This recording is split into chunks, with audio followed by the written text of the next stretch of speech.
God, oh my God, oh my God, oh my God, oh my God, oh my God, oh my God. Have you heard? Pirates are coming.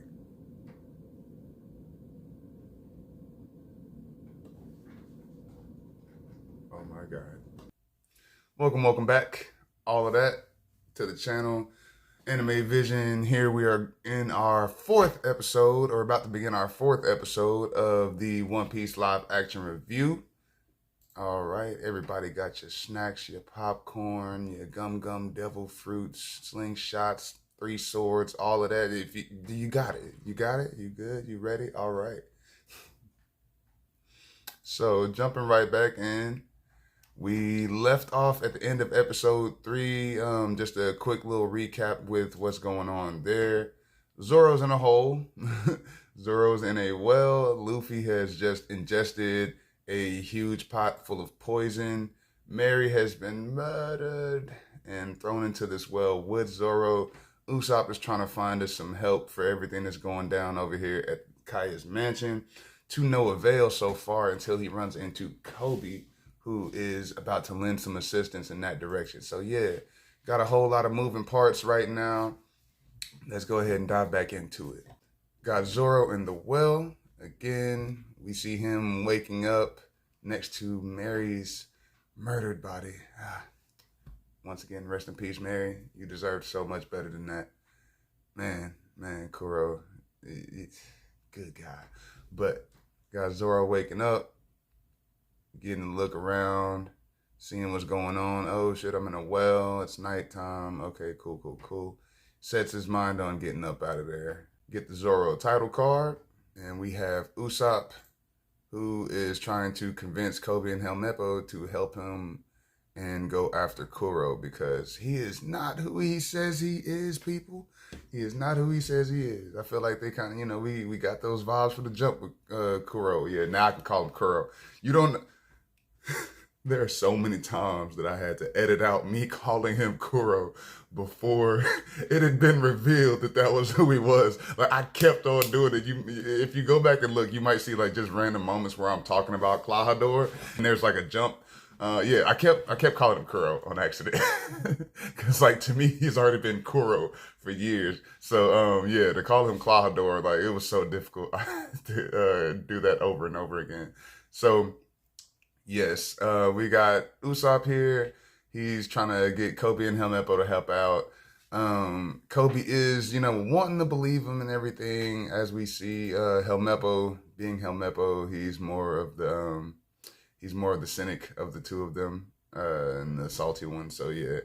Now Kobe and Usopp find out that they both know Luffy, that they have a mutual acquaintance in Luffy. All right. Now, this lights a fire under Kobe, because all you got to do is mention Luffy's name and Kobe's perked up. And on top of that, he has a trust for Luffy. So, you mention that you're friends with Luffy, you basically good with Kobe. You good with Luffy, you good with Kobe. So, yeah, he's like, I don't know. He's friends with Luffy. I don't think he's bullshitting. So yeah, we go from there to seeing Nami discovering Luffy in the kitchen. She sees him all laid out, hears his stomach bubbling and everything. Starts to realize what the hell is going on. I don't know if she just thinks that he just ate too much and is sick from that at this point, or if she realizes that it's poison. But we'll get that taken care of here in a little bit. She tries to get Luffy up out of there, tries to drag him along, and lo and behold, we hear the Black Cat Pirates coming into the kitchen, and they're having a little conversation. Nami has to hit a quick little hide in a cupboard, cabinet, something of that effect. She's in here with some pots and pans. Yeah, cabinet, cupboard, whichever one. We have this scene here with Nami hiding. Luffy is laid out on the island in the kitchen. Or table, whichever. I can't tell if this is a table or island. There's chairs in front of it, so I'm gonna say table. But yeah, so Bucci, Sham, Kuro, they all show up. They're inspecting him and everything. They realize that he's eating this whole pot of poison, and naturally assume that he's dead. So yeah, they decide to go ahead and throw him out with everybody else, being Zoro and Mary. And I'm guessing they assume that Zoro is dead as well. or will die, maybe just not being able to get out of the well. I'm not sure where they were falling on that, but yeah, get him in the well, like basically. And Nami is overhearing all of this as it goes on. That poison looks like cake icing to me. Not gonna lie, like I no, I'm not gonna start nitpicking. It's a small thing, but yeah, it does kind of look like cake icing, but it's consistency or whatever. So yeah, Nami's overhearing all of this. She's like, "Oh well, that's what happened. Luffy ate poison. These guys are definitely up to some nefarious, evil shit." She finds out about Zoro being in the well, and then during that conversation, who arrives at the door but Usopp and the Marines? Now, this gives them, the Black Cat Pirates, of course, a little shake. But Kuro, ice in his veins, cold, calculating Kuro, is none the more nervous. So we see him answer the door, and he gets his little thing going on. He's telling, basically, just giving that whole little fleece over their eyes, like talking to law enforcement and all that type of thing, knowing that you got some shit going on. I'm pretty sure most of us are familiar with like the type of vibe that's going on right now. Usopp's trying to let him know, like, yo, no, this dude is a murderer. He killed Mary. He's trying to kill my best friend Kaya. You gotta listen to me. I know I'll be capping. But look, I'm serious. I'm not lying right now. It's like, I know I'm usually lying. I'm not lying right now though. And damn, man, like, see, that's one of them prices you pay, man. Like, you get to a point where shit, ain't nobody gonna believe you even when you are telling the truth. That's one of the reasons I had to stop lying so damn much when I was a kid.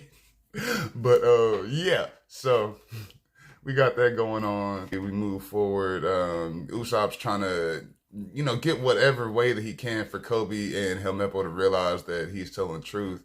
But Kuro's on top of it. Like, he, for one, has already been a pirate captain in the past, and two, he's been working this plan for years. So it's not like this is something that's just going to immediately throw a huge wrench in his plan. Like, I'm sure he's anticipated talking to Marines, law enforcement, whatever have you. Like, I'm sure he's anticipated all of that. So yeah, he pretty much knows him, you know what I'm saying? I feel like maybe the Marines believe Kobe just a bit less now.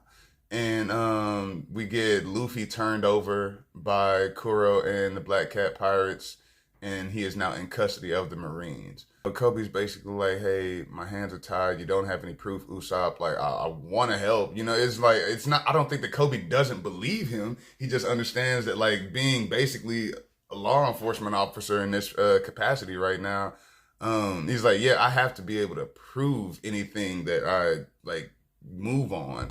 So especially him being a cadet, especially him having like the shaky little start to his career, he's like, yeah, I got to do this like by the book, or this can end up badly for everybody involved. We have Nami still hiding. Sham is now in the kitchen by herself. Boom! And she gets dropped one time with the frying pan. Kobe ends up hearing this as he's talking to Kuro. He's like, yo, what was that? And again, Kuro, like, he already ready for it. He's like, oh, old houses. Yeah. So he's basically like, all right, at this point you gotta go, got shit to do, don't have time to sit here and waste, but you got murders to do. You know what I'm saying? Got murders to do. So, going forward from there, we come back to Zoro in the well. Or before we get to Zoro in the well, we had that moment of Usopp being just so heartbroken.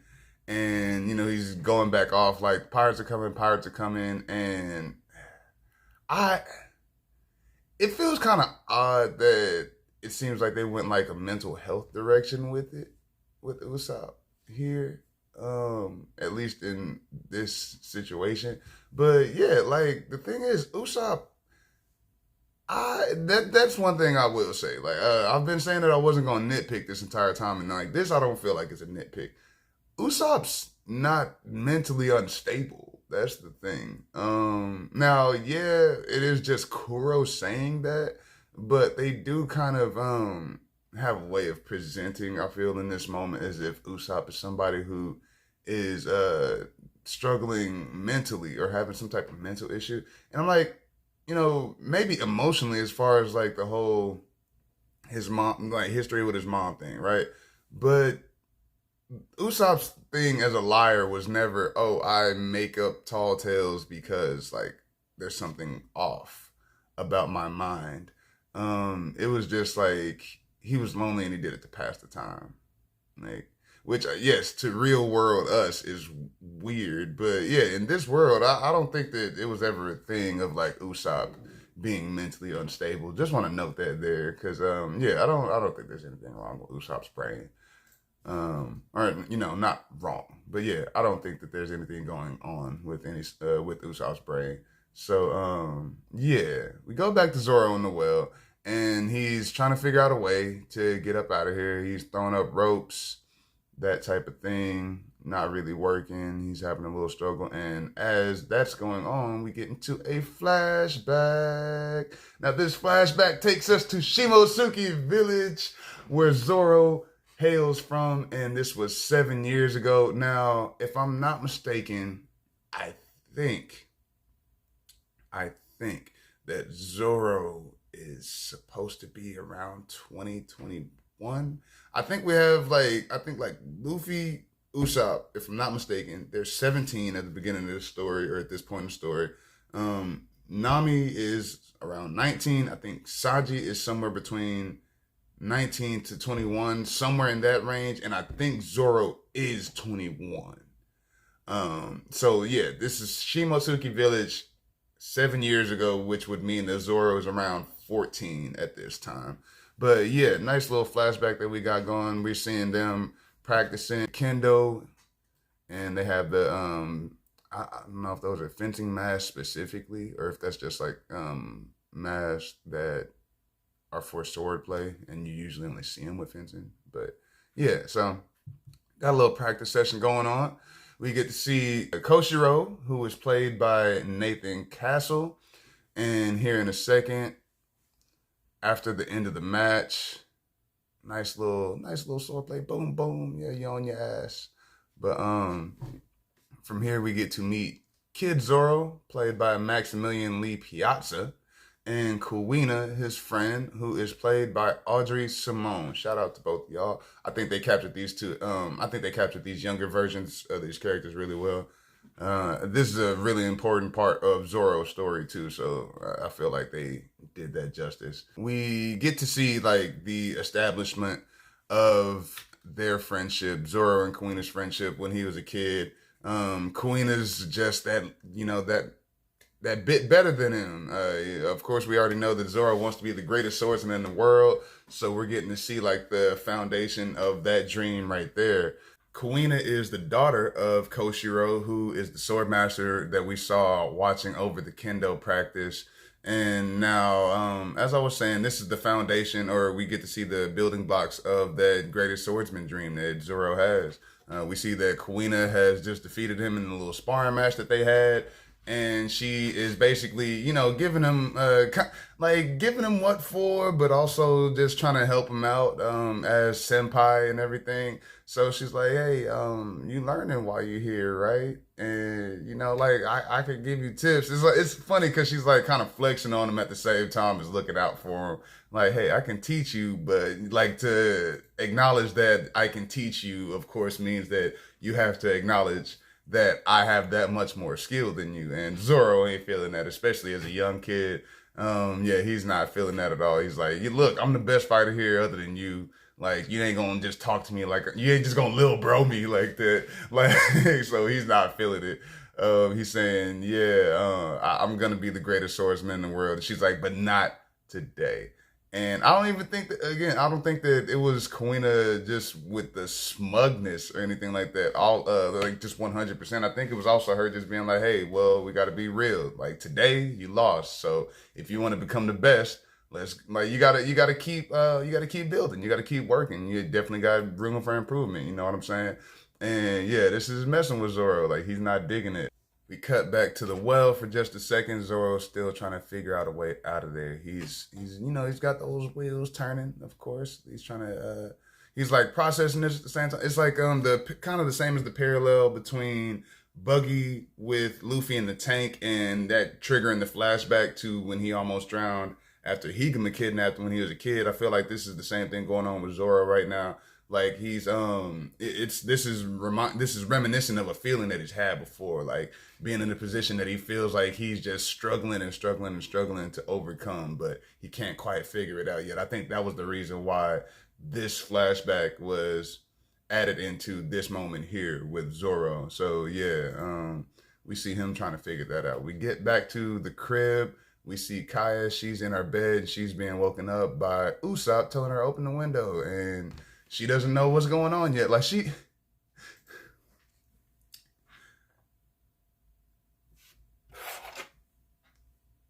the Anime Vision Oblivion Award will be today going to Kaya, because good God, I don't know how you have all this going on in your crib under your. I mean, I guess a credit to Kuro and being able to work the plan and everything. I guess that was part of it, like making sure that she was none the wiser the entire time. But yeah, you just dead sleep. And she is also sick too, so I got to keep that in mind. But like, yeah, you just dead sleep, and you don't hear none of this going on in your crib. Like, Lord, thank God for Usopp.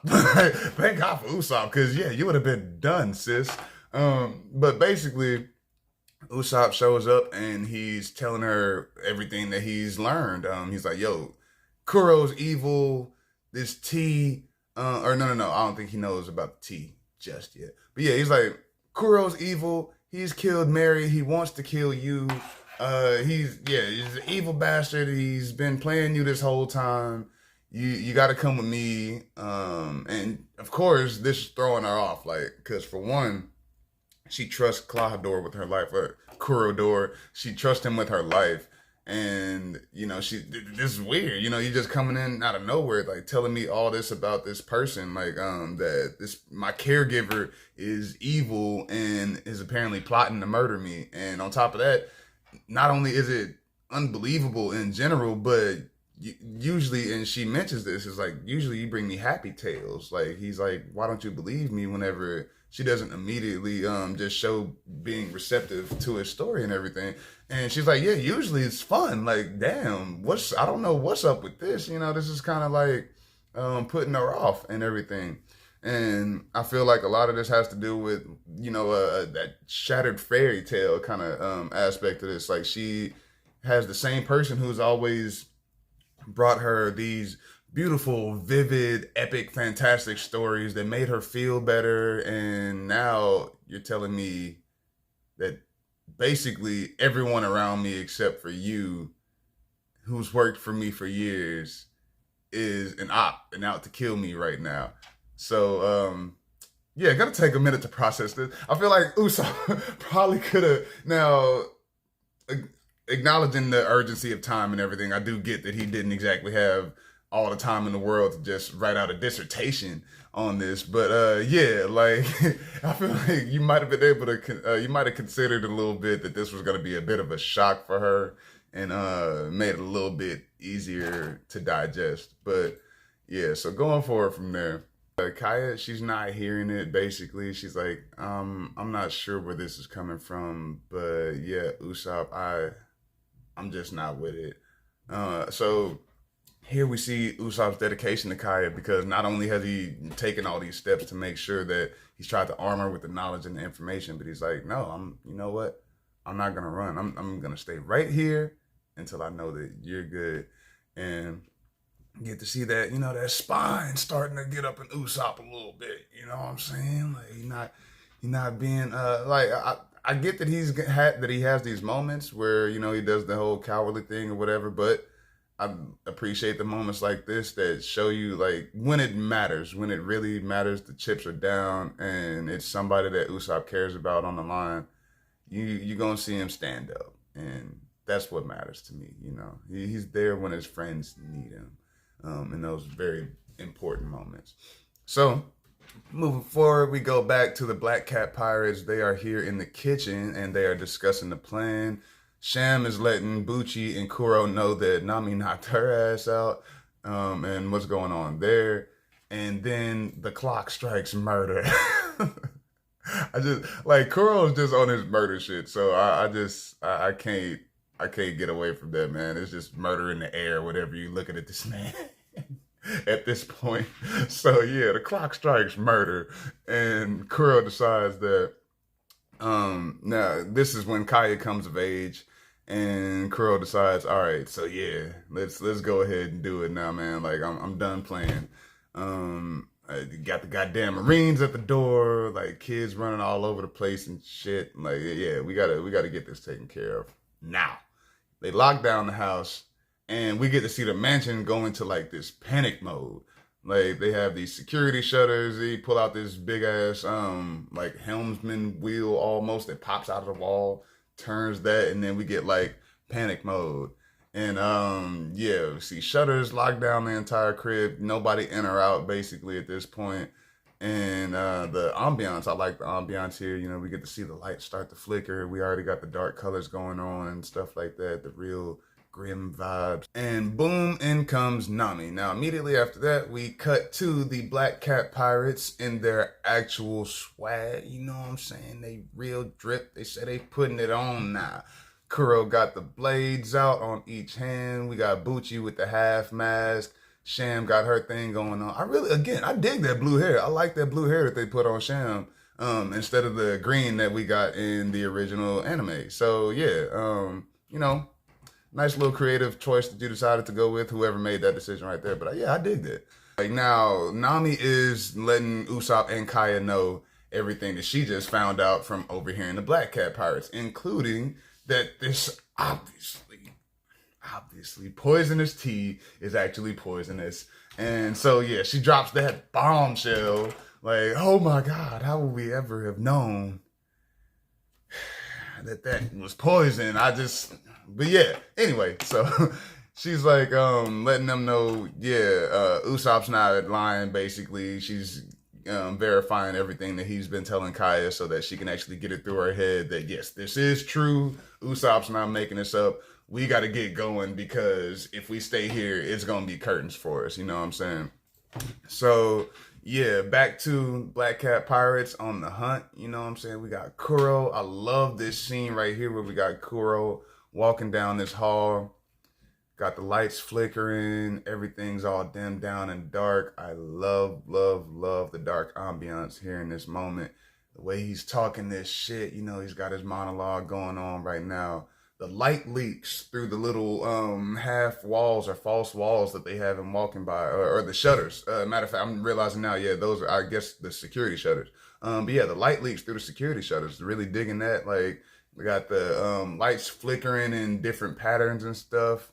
They whoever put this little scene right here together, built this set and all that type of stuff. Yeah, even got the cobwebs inside the walls as Nami, Kaya, I almost said Zoro, but Nami, Kaya, and Usopp are sneaking around trying to make sure that they stay out of the path of Kuro. Like, I like all of this. They did a really good job with set design here. So shout out to that. He's doing the mind game thing, you know what I'm saying? Kuro is like, he's talking all this stuff that he knows is gonna trigger an emotional, or expecting to trigger an emotional response. And Kaya, like, you know, trying to get her to bring herself out or make some type of noise, whatever, so that he can pinpoint her location, all that. Stabbing through the walls, all that type of stuff, couple near misses. But yeah, moving forward from there, we come back to Zoro. And Zoro is making an attempt at climbing barehanded out of a wall at this time. He's free climbing?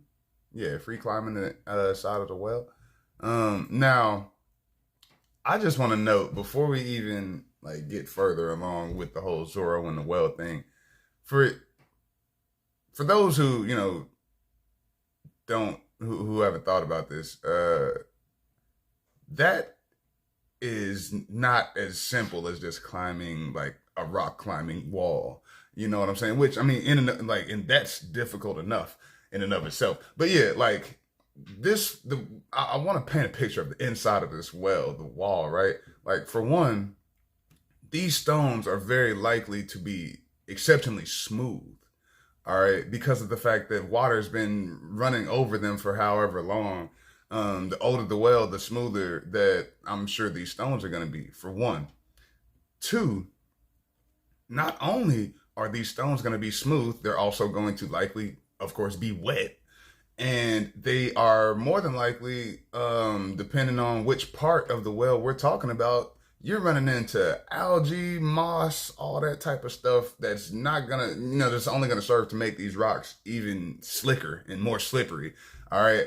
These smooth rocks, these smooth, wet rocks. Okay. And look at how far he's having to climb up. So just keep that in mind. Like, to look, barehanding that with these swords on you, and keep in mind, these swords ain't light either. Like, these swords are pretty damn heavy. He's got 3 of them too. Yeah. So, I just want to make sure we putting some respect on Zoro's name for this moment right here, man. Cause like they give us the flashbacks and everything to do the character establishment, but yeah, like just the well itself too. Like, shout out. So we go back to Shimotsuki Village. We see Zoro happening upon Kuina as she's practicing her form. Man, and look what we see on her waist, but the Wado Ichimonji. Yes, that is absolutely correct. Kuina is the previous owner of Wado Ichimonji, and we now, of course, see why it's so important to Zoro. It came from a dear friend, or part of the reason why it's so important to Zoro came from a dear friend. And he's pulled up and he's, again, on his ego chest beating shit right now. He's like, you know what? I figured it out. I know why it is that you've been beating me. It's because of the swords. We using bamboo swords. So, yeah, if we use real blades, I'm going to be able to fuck you up. So they have this little moment where they do their little sparring and all that with the real swords now. And he's only on 2 sword style right now. Now, I like the little mention that we're going to get here in a moment. But yeah, so they decide to go ahead and do their thing. They're facing off. And I mean, what can I tell you, Zoro? I don't know what to say, man. You just, it's just like Kuina was saying. Like, I don't think that she was just trying to mess with you. And it's obvious that Zoro's not a slouch here. You see that both of them have a fair amount of skill, especially for them to be children at this point. But yeah, we'll get to see that she's still edging him out just a little bit on the skill, you know what I'm saying? Like, and she makes the joke, 2 swords, not enough. Maybe you should have brought more. And I don't know if it's that moment right there that made Zoro decide, oh, you know what? Yeah. This is before Zoro was using the 3 sword style. So I feel like Kuina is possibly not only just his inspiration for or his rival in that wanting to become the world's greatest swords person, but also possibly the inspiration for 3 sword style, because she was just whooping his ass so bad that he incorporated another one just to try to get on that level with her, right?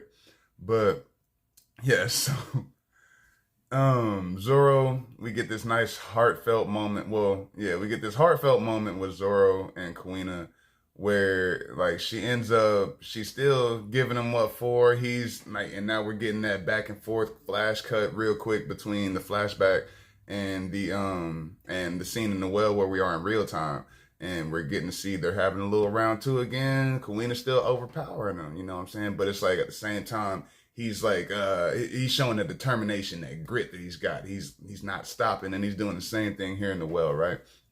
So yeah. We end up, good God, yeah, she disarms him.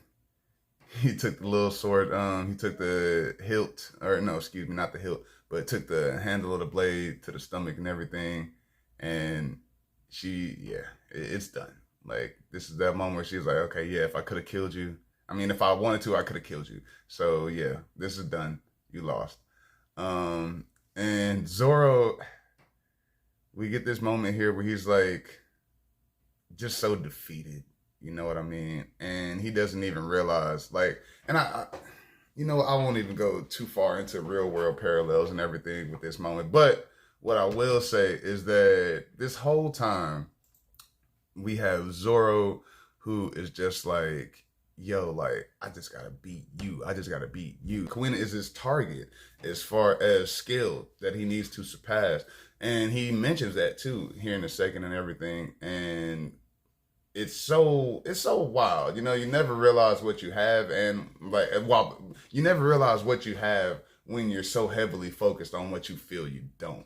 You know what I'm saying? And this applies, I think, to both Kuina and Zoro in this moment, because Zoro is feeling like, yo, I'll never beat you. Like, cause at this point he's like, I've tried my damnedest. I've done everything that I could. I trained hard as hell, just like you. And even still, you whooping my ass. So it's like, it's just not gonna happen. Just go ahead and smoke me, right? And then Kuina points out to him, she's like, yo, you can't beat me right now, but she kind of feels like there's a time limit on her being able to like have this dominance as far as sword play and everything. And she explains to Zoro, she's like, yo, you're gonna grow stronger than me, bigger than me, faster than me, all because of biology. You know what I'm saying? Like, after a certain point, she feels like she's gonna just like peter out, or not peter out, but she feels like she's basically gonna plateau as a woman, because of the fact that she has this belief that's been ingrained in her that, yeah, like, because of the differences between our bodies, like, my skill level is forced to stop right here. Like, she's putting a glass ceiling on herself. And I mean, now I say that she's putting it on herself, but she was very likely taught by Koshiro and other adults, especially male adults in her life, that was the case. So yeah, like, they both are just, focused so much on what they feel they don't have, right? And so it's funny because they are able to pull each other out of that too. So Zoro to Kuina is basically saying, hey, yo, you're my target. You're still skilled. You're still cold. Like, don't do that to yourself, because not only is it not good for you, but it's like, it also cheapens, it cheapens my hard work. Like, I feel like it takes away from my hard work, or like all that type of thing. Like, I don't need you feeling like I was eventually gonna beat you anyway. I need us to both be constantly getting better, because that's how we're gonna find out who is the better swords person out of the two of us, who will be the greatest, right? So yeah, cut all that. And Kuina, with her explanation, was able to basically get Zoro to realize that, yeah, man, like, you just got to keep going. You just got to keep going. And not only that, but you got a friend who clearly could use some support and inspiration herself. So they both kind of had to, take that moment, like, and pull their heads out of their, pull each other's heads out of their asses and stuff. So I really love that. That was there, and this is where we get Kuina and Zoro's vow. Like, they decide that, hey, one of us will become the greatest swords person in the world. And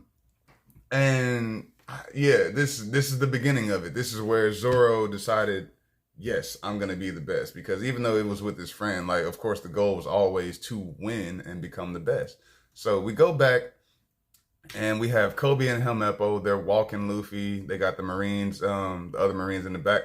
I love the fact that they're showing that Kobe and Helmeppo have, at least to whatever certain extent, like, they're showing that they're moving up, because they actually have two Marines to carry their captive, or excuse me, to carry the person that they have in custody right now. Like, they're not the ones carrying them. Somebody else is doing that for them. And also, we get more of Helmeppo's hating ass. He's basically like, because Kobe's bothered by the fact that he's got Luffy in custody for obvious reasons, you know what I'm saying? And he's like, yeah, it just doesn't feel right. It's not sitting right to me for some reason. Something's like kind of bothering me here, right? And Helmeppo is basically like, you're the only person I can think of who would feel weird about having the person that you're supposed to capture in custody. And again, we can go back to the law enforcement comparison and all that stuff. You get to see their two different philosophies as far as catching criminals, being Marines. And yeah, like, Helmeppo is basically like, we got our guys, shut up. Like, I don't want to have to do more paperwork, I feel like, to an extent. And Kobe's like, nah, it's about what's right, though. You know what I'm saying? Like, and that's one thing that you don't see die. Or at least I haven't, up to the point that, and shit, we however long into the story, yeah, I haven't seen it die. So big ups to Kobe on that right there. Helmeppo, hating ass Helmeppo. It's gonna be like that for however much longer.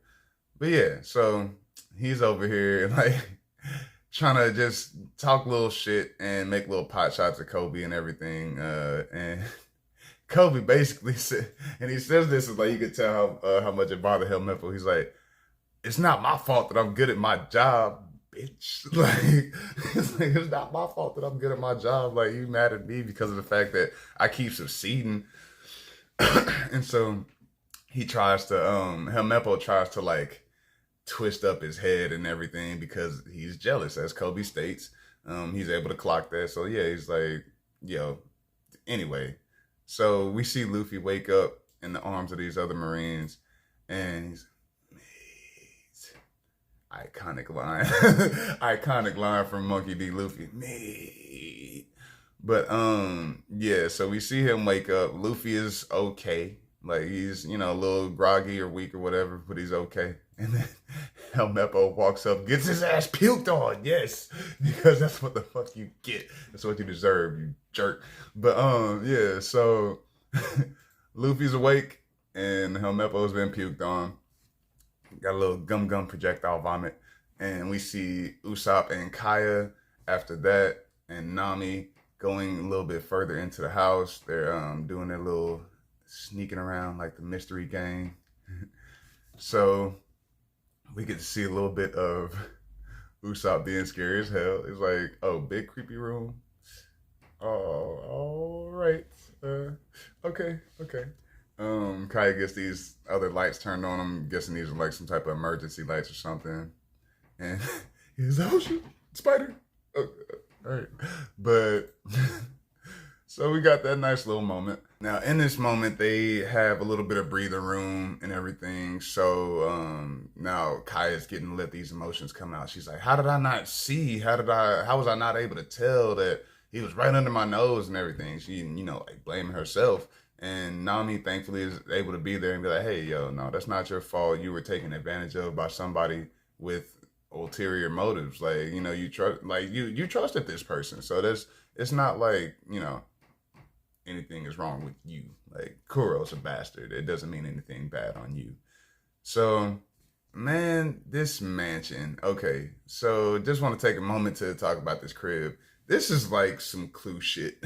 Like, for real, all the different mechanisms and gears and shit. And yeah, this is like some real live ass Clue mansion shit. Like, this is impressive. Impressive is all I can really just say, think to say in this moment. It's really impressive. All the different moving parts and everything. Real dope mansion. Get some more Kuro. Creepy Kuro. Scraping those blades along the walls as he moves along. Let's move forward just a little bit. And we are back to Zoro in the well. He's fallen down after this most recent attempt at trying to climb out.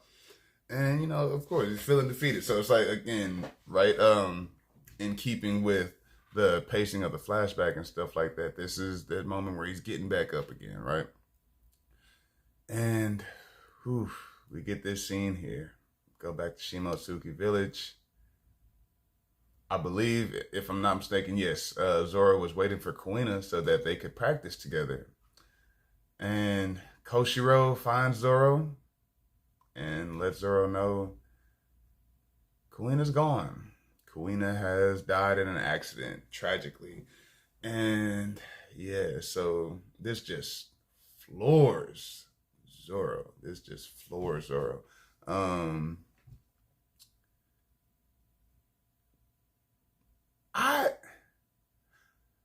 I don't know how I felt about this Koshiro. I'm not gonna lie. Most of the acting, I'm like, yeah. Well, then again, keeping in mind Koshiro's character in the anime, he was always kind of understated in general.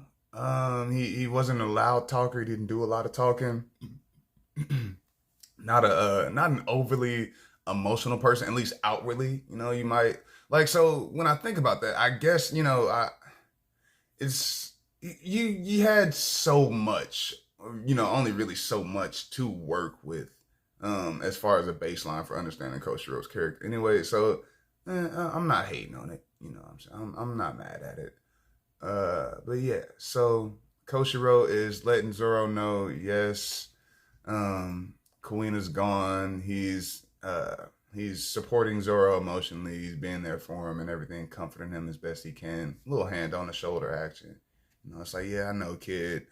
Um, and Zoro's like, we made a promise. We made a promise. I just like, and we get to see the weight of that. Like, and it's like he's reminded of it in this moment in the well. He's like, yo, look, you fucking around right now. Like, as far as Zoro, it's like to us, anybody else is like, you're stuck in a well and it's not your fault. But to Zoro, he's like, yo, you fucking around right now. You got stuff to do. You can't forget your promise to Kuina. This is when we see Zoro, like, kind of like he has it in his face. He's like, all right, time to stop goofing off. I got to get out of this well ASAP. Back into the flashback, we have Kuina's funeral. We have all the other students in all black except for their white belts. Koshiro standing next to her memorial with Wado Ichimonji set there as well. Zoro comes in, and while the other students kneel, Zoro walks up to her altar, bows to Koshiro, bows to Kuina. And this is when we see the Wado get passed on to one Roronoa, Zoro. Now, he originally, I kind of wonder if Koshiro was always, I don't think Koshiro was always gonna let him have this sword or whatever, right? I think it feels like the original plan was to leave the sword with Kuina's grave and all of that. But yes, Zoro picks up Wado and he looks at Koshiro and he asks if he can be allowed to wield it, because that is Kuina's will, that's her part of that promise, being able to, like, that he can take with him now that she's gone. So yeah, he decided to ask if he could have Wado Ichimonji. And Koshiro says, Wado is a rare blade. Why should I allow you to carry it? And this is one of those moments where we get kind of how understated Koshiro is, because I feel like even though he's saying, like, he's only bringing up that Wado is a rare blade, I feel like in his mind or in his heart, he's like, this is my daughter's blade. Like, this is all that I have left to remember her by as well. Why should I let you have it? Like, you got to really prove to me that you got to show me, like, I got to see something, right? So yeah, he feels how genuine he is. He's reminding him of the promise that he and Kuina made to that one of us would become the world's greatest swordsman. And so yeah, like, Koshiro takes this, mulls it over for just a second, and he says, all right, fulfill that promise. And it's like this, in that moment, it just lights that fire up in his Zoro. He's like, look, you have got shit to do. Get out of this damn well. And then under the crescent moon with the cloudy sky, we see Zoro make his way up out of the well. And again, that is not something like, other than just having to climb in general, that was not easy to do. But especially barehanded with 3 heavy ass swords on you. But yes, Zoro gets up out of the well, right? Now, after this, we go back to Luffy and Kobe. Luffy's throwing up the last little bit of that poison, and Kobe's looking out for him. So Luffy's basically telling him, yeah, I gotta go. I have my crewmates and Kaya back at the house. They're in danger. Kobe's like, I'm supposed to bring you in. And Luffy reminds me, he's like, hey, yo, you said you wanted to help innocent people. Like, Kaya's innocent, I don't know. And so then Helmeppo decides to pull out the blick on him, which just dumb as your damn daddy. Like, did you not realize that he can't be shot when he fought your dad? Was he? Anyway, whatever. Helmepo pulls out the pistol, and upon this happening, Zoro comes up behind him. Hey, haircut. And love that little line right there. I also love that we find out here in this moment after, like, so Zoro knocks out Helmepo, and Luffy asked him, how'd you know where to find me? He says, I didn't. I thought I was headed to the house. Zoro got lost. Yes, I love it. So hopefully that will not be the last time we get to see Zoro get lost. I hope that we get to see him get lost over and over and over again, just like we do in the anime. But yes, wonderful moment right there. Zoro got lost, and they decided to let Kobe make it because Kobe's like, hold it right there. Like, and you got to give credit to him. He's at least trying. You know, he's like, I gotta at least give it an honest shot. Like, hold it right there. By the order of the Marines, I'm placing you under arrest, basically. And Luffy and Zoro just kind of stop. They look at him like,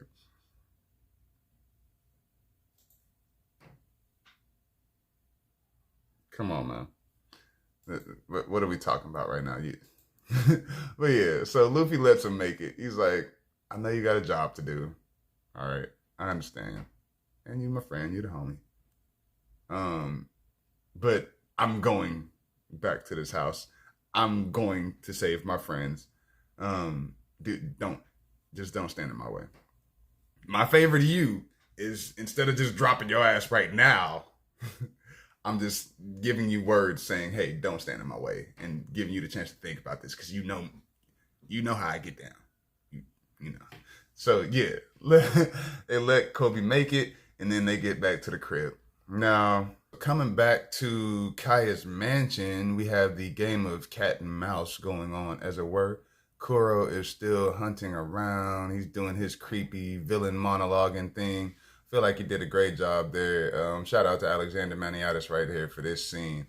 Yeah, I feel like you really just were able to drive home the deranged and twisted nature of Kuro's character in this moment. The way he's just ripping into Kaya. Good God, man. He's just talking so bad to this girl who does not deserve this shit at all. But yeah, like, he's having, again, those near misses with the blades, not even realizing that he's getting right up on Nami, Kaya, all of them at different points. They are holding it down real well, because yeah, I'm pretty sure that any peep, like, I feel like he might have some type of like extreme hearing or extremely good hearing or something like that too, just going along with the cat vibes. So yeah, like, they have to be silent in this moment right now. So as we have that going on, we see Luffy and Zoro infiltrating.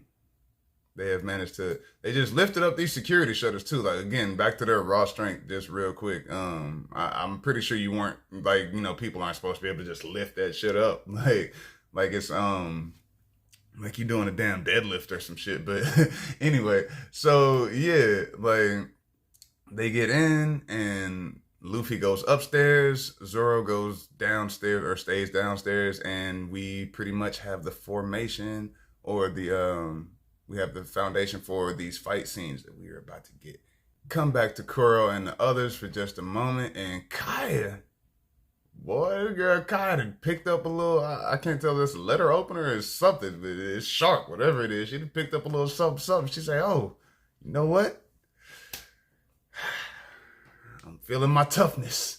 I'm feeling it. So yeah, I'm guessing she's getting the idea that she's about to try to, you know, hit him with a little stabby. Nami's like, don't. Kai's like, I'm stronger than you think I am. And thankfully, Nami came out of here with her, because otherwise I'm fairly certain that Kaya would have gotten herself killed instantly in this moment. Shit, he could have killed her and Nami right here, to be perfectly honest.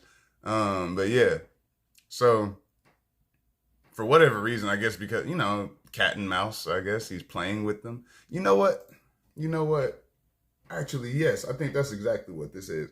It's a cat playing with its food rather than just fucking eating it. And the reason why I had a cat that would do this, and that's why, like, it just clicked in my head. Like, I'm realizing this. Yeah, I had a cat that would, like, if it caught a mouse, instead, like, I would want it so badly to just, okay, take it outside, eat it, whichever, kill it, whatever. Like, just take care of it. And it would just let it go, and then it would catch it again. It would let it go, catch it again, and just play with it. And I think that's exactly what's going on here. Because it's like, Kuro really doesn't have any reason to not kill them immediately once he sees them. But yeah, he's having a little cat and mouse fun here. Sick bastard. But Usopp tries to step in, gives him a little shot, doesn't do anything. So now we have Zoro, V, Bucci, and Sham starting up. Oh, yes. Let's go.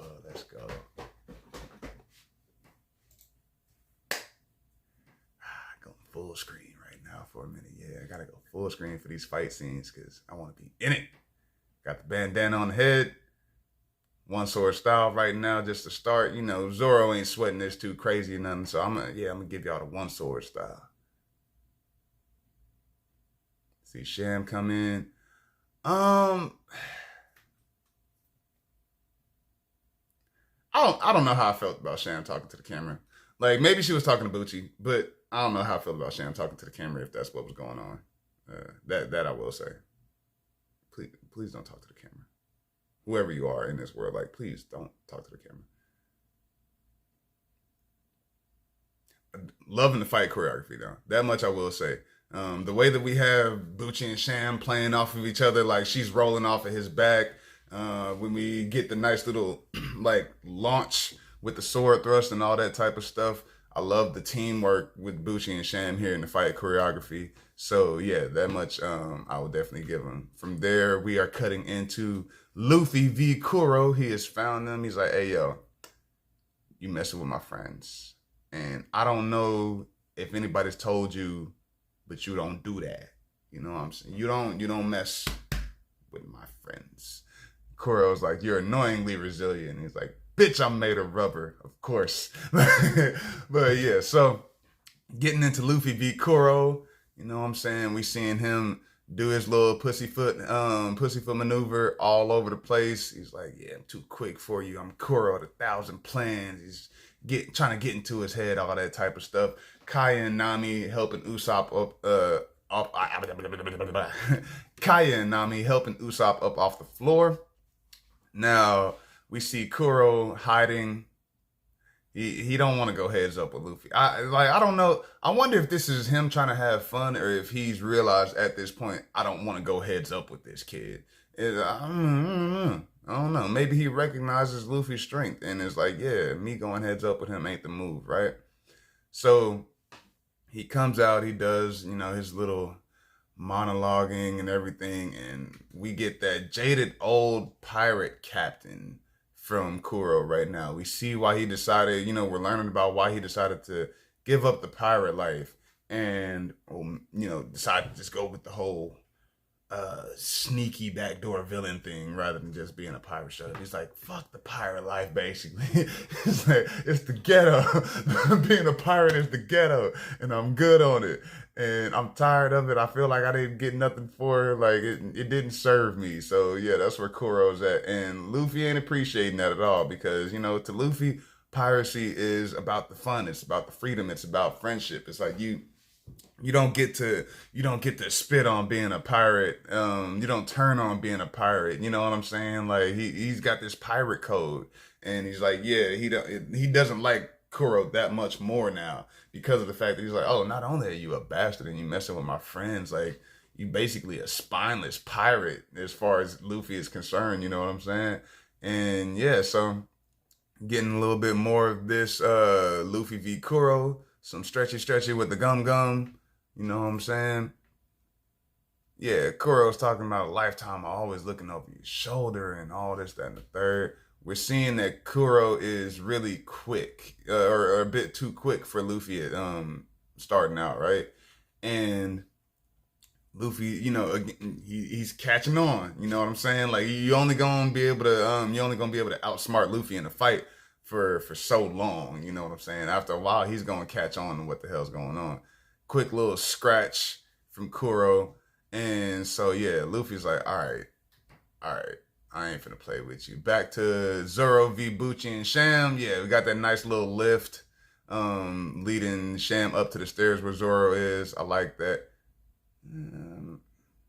The fall, but you know, overall, still great fight choreography in my opinion, and could have just been a safety thing too. You know, got to keep the actors safe. It's not all about just straight up astounding scenes and stuff like that. These are people. We got to make sure that they good.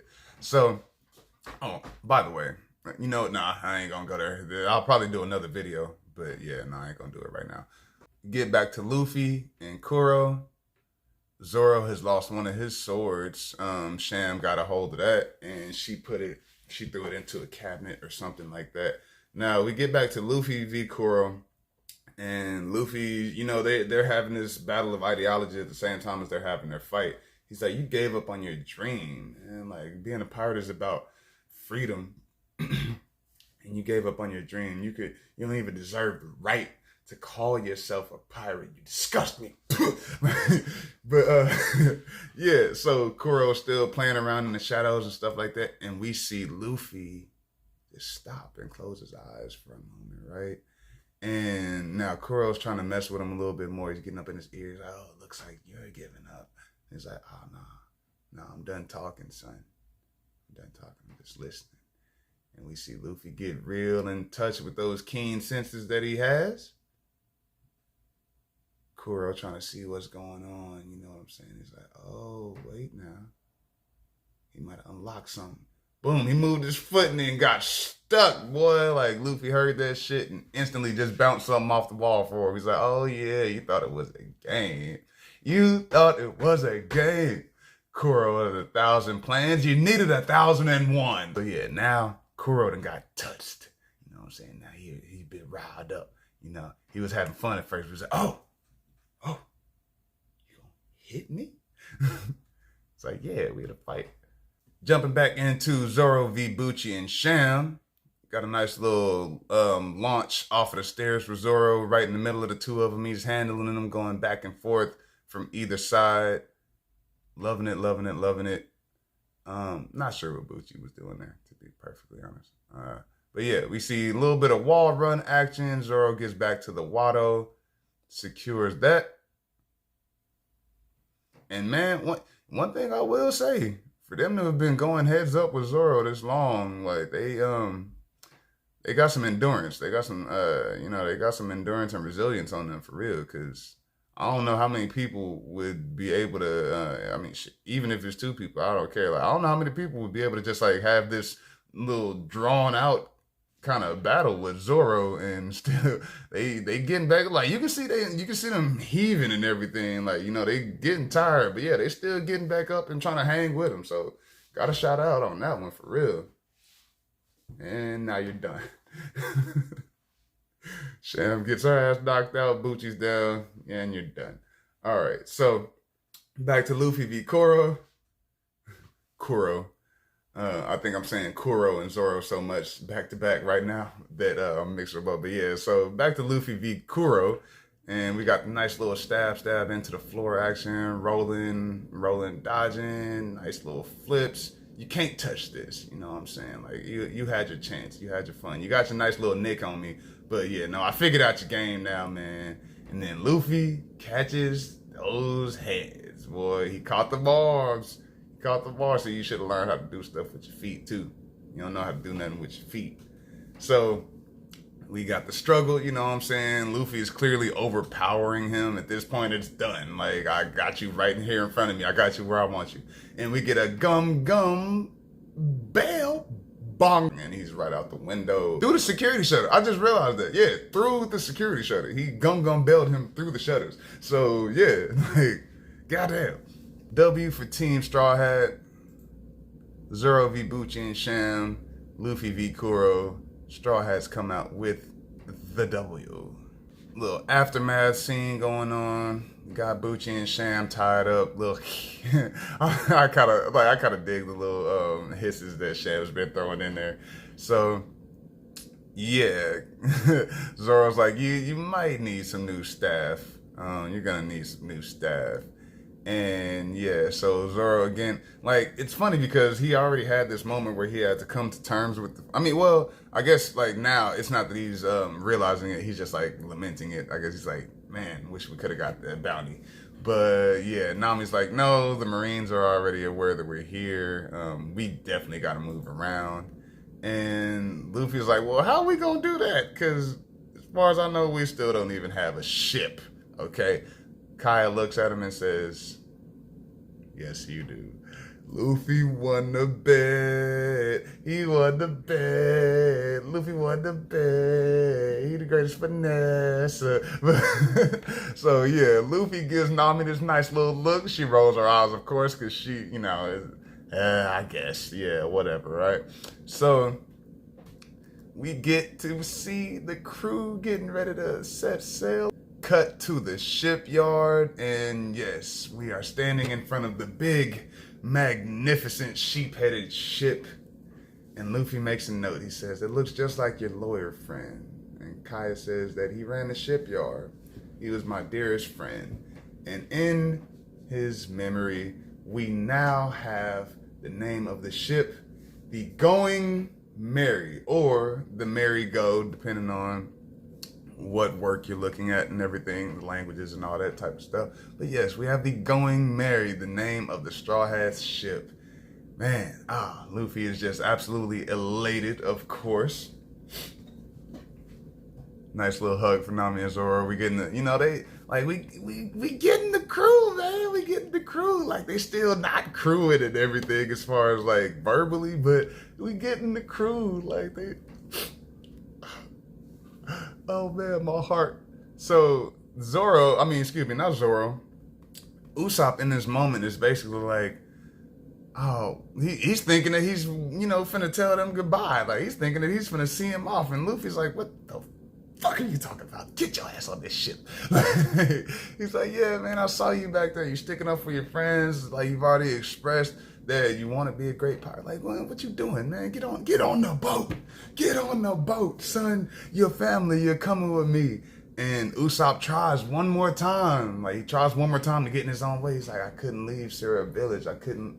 But what about Kaya? And Kaya's like, nah, you ain't doing that, baby. You ain't finna, I'm not finna be the reason that you hold yourself back. So she walks him up to the ship, and she's like, hey, look, I appreciate you taking care of me for so long, but I think it's time for me to take care of myself. Real one, you know what I'm saying? Like, hey, yeah, no, go live, go do your thing. I'm gonna be all right. Especially now that she's not getting poisoned on a regular damn basis, so she should be fine. But yeah, she decides, or she lets Usopp know that she's going to study to become a doctor, and they get their little first kiss moment and everything. Oh, that's so sweet. So, moving on. I love this right here because Kaya wishes him off and mentions that, the whole great Captain Usopp thing. And Luffy's like, they know I'm the captain, right? Oh, Luffy. But yeah, so we're setting sail now, and we are seeing the Mary on its maiden voyage, or it could be its maiden voyage. I'm not sure if it's just been chilling there or not, or if, yeah, I'm not sure. But anyway, as far as the Straw Hats are concerned, maiden voyage with the Mary. We got Nami navigating, of course. We got Zoro sitting in his hammock. Oh, I love it. We're getting to see like that Straw Hat crew that we have grown to know and love over the years. They're finding their places on the ship, establishing rooms and everything. Usopp's getting him a little snack. And Luffy's in his seat. Oh man, yes, I was waiting on this moment right here. This is where Luffy usually sits when it comes to the Going Merry. He's gonna be up right there on top of that figurehead. It's his favorite place to be. Love that they got that scene in there for us. And then we have the oh man, Kuro. Shame on you. Look at you. Pathetic. But anyway, we go back to Garp and Kobe. And Kobe is apologizing. He's like, yo, I'm sorry, sir. I didn't get Luffy. I wasn't able to fulfill my duty and da-da-da-da-da. And Garp, now, earlier, Helmeppo made a mention of Garp using Kobe. Now, what I will say is at first I kind of shrugged this off. You know, it's just Helmeppo hating, because of course. Looking at this scene that we're getting right now, what I will say is that even though I don't feel like it was on a puppet master type vibe, I feel like Garp kind of planned for if Kobe ended up not being able to bring Luffy in, right? Like, I don't think that it was like, I'm setting you up expecting you to fail, but I'm going to be prepared in case you do, because at the end of the day, you're a cadet. And, you know, I don't know just yet. I got to make sure. I don't know if I can rely on you just yet to deliver results, at least. So he's doing all this apologizing. He's like, I overthought it. I messed up. And da-da-da-da. Garp's like, hey, yo, don't be too hard on yourself. Garp is looking through a spyglass this whole time as Kobe's doing all this apologizing. And then he realizes, like, hey, it's all right. It's all right. You good. Because the main lesson was to always have a backup plan. And we see that Garp already knew what was going down. You know what I'm saying? He was ready for the Straw Hats to leave. And he was just waiting on them in the cut, right?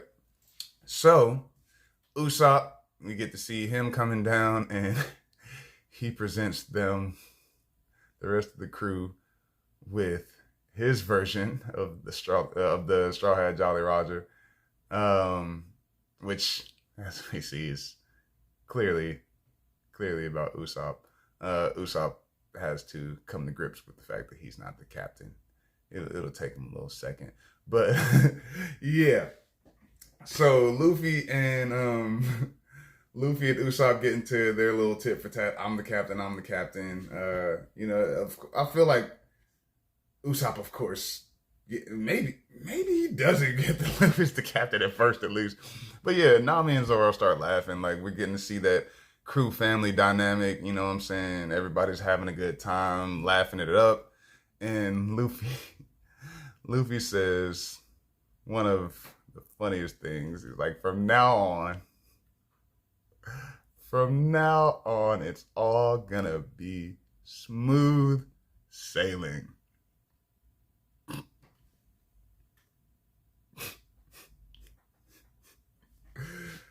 Oh, Luffy.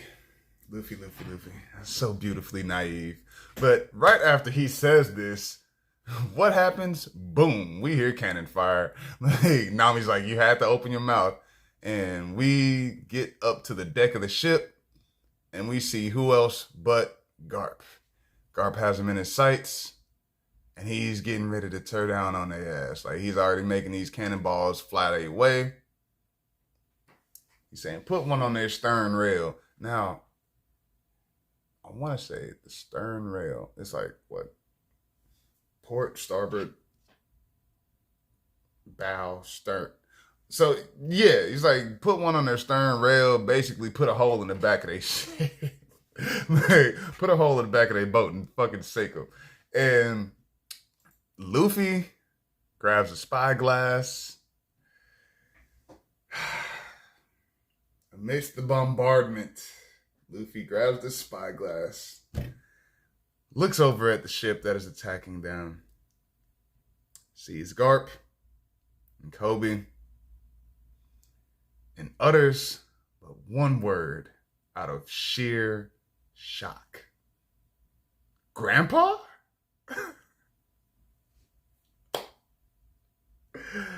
Oh, beautiful, beautiful, beautiful. Which, of course, shocks the absolute shit out of Nami, Zoro, and Usopp. The hell are you talking about? We will have to find out in episode 5. We will be back, because that is going to be the end of it right there for us. Now, Final thoughts before we get up out of here. Whew, yeah, a lot of fun, a lot of moving parts in this episode. They had a whole lot going on. Like they had Kaya's mansion, all that type of stuff happening. With the shifting, the security shutters, the moving around. I really like how they did the set design. Once more, I'll say, especially when it got to that moment where we're seeing the hunt come to its climax. We got Bucci and Sham versus Zoro, like that fight scene. Luffy v Kuro. We got Shimotsuki Village in the flashback. We got to see Zoro climbing up out of the well. We got to meet Kuina. We got to get that foundation for Zoro's character. That was one of the hugely enjoyed and pivotal moments in this episode for me, was just getting to see Shimotsuki Village, how all that went down with Zoro as a kid. We get the reveal that, yes, Garp is Luffy's grandfather. For those who didn't know, fans, of course, already do, but yes, Garp and Luffy are grandfather and grandson. The man who will become king of the pirates is the grandson of one of the vice admirals of the goddamn Marines. Love it, love it, love it. But yeah, we got Usopp on the crew. We got the going merry, whichever you want to call it. We get to see the crew on the ship for the first time. They're heading out. Oh man, yeah, really, really enriching episode. Like they are packing so much into these, and like I've already seen people talking about, oh, well, they missed this, they missed that, like smaller parts of the arc. I get it. It's like there is certain stuff that, like, yeah, sure, I would have enjoyed to see it, and I'm not gonna, but one thing is, they aren't moments that have been so, they aren't moments that are like pivotal to the plot or anything like that. Like, we're not going to have any gaps in understanding because of the stuff that we missed. And we also have to keep in mind, this was an 8-episode season, okay? This was an 8-episode season, and they are covering 44 episodes of anime within what they've covered from 1 to 8. They're still a part of this first arc that they didn't even get to get into here, because that's 17 more episodes, a total of 61 from Romance Dawn all the way until they are actually getting into the Grand Line, okay? And 44 of those were jammed into these 8 episodes, and I feel like they did a damn good job for what they had, like the task that was set in front of them, what they had available, and just the real world limitations and things like that when you're trying to mimic an animated world with all these types of wacky shit. Like, come on, man. After a certain point, we gotta just be able to appreciate, like, I get it, like there's been a lot of disappointing adaptations and stuff like that, and I know that anime fans, anime and manga fans, we can be some of the hardest people to please. I know, I get it. I've been that person before. Like, but yes, I understand. But seriously, for what they had, what they were like given to do as a task, like I can't hate on this, man. I can't hate on this. Yes, I do notice the inconsistencies as far as the manga and anime, like some of the stuff that I noticed. Well, actually, not immediately. That's the thing. They did it so well that, to me, it takes for it to be pointed out by somebody else. Oh, and then I'll be like, oh yeah, right, that is when this would have happened, or this, like, it's had to be stuff like that. Like, the viewing experience has been so enjoyable for me that, like, I don't notice anything that might be missing, and I'm somebody that's watched the entire thing front to back. So that in and of itself, I feel, just goes to show how great of a job they did. Please stop hating on this. Please stop hating on this. Like, y'all really gotta stop hating on this, man. I mean, well, you don't have to, hate if you want to or whatever, but I just don't see it. I don't see why. Like, you gotta be trying to hate at this point if you want to. But anyway, those are gonna be my closing thoughts for right now. Make sure to like the video, subscribe to the channel, hit the Patreon link if you want to show a little bit of love that way. If not, hey, perfectly fine. I still love you either way. I'm going to be adding my socials, my other socials, to the channel and videos, all that type of stuff, so that you can see Vision the First on Instagram, on Twitter as well, Vision the First, and also Anime Vision YT, as in YouTube, Anime Vision YT on Twitter. If you want to go follow me there, I will have those in the video description and on the page. If for your reference and everything, if you want to hit that up, get me those followers. You know what I'm saying? Hey, the more followers I get, the bigger reach that I get. I can do a lot more with these. Like, I can already see, I'm seeing a couple of y'all shout out because I see them views. Like, it's only a couple, but yeah, I see. Like, so look, if y'all want this to become a thing, if we want this to be a regular thing, you know what I'm saying? We trying to help the channel get going, then yeah, I need y'all's help. You know what I'm saying? I can't do it all by myself. I can get in front of this camera, I can do all the talking, I can edit, I can get on social and, share stuff, but hey, I'm one person. So, would you like to join my crew? See you next week, everybody, or I say next week. See you in the next video, everyone. That being said, this is Nelson, Vision the First. We out.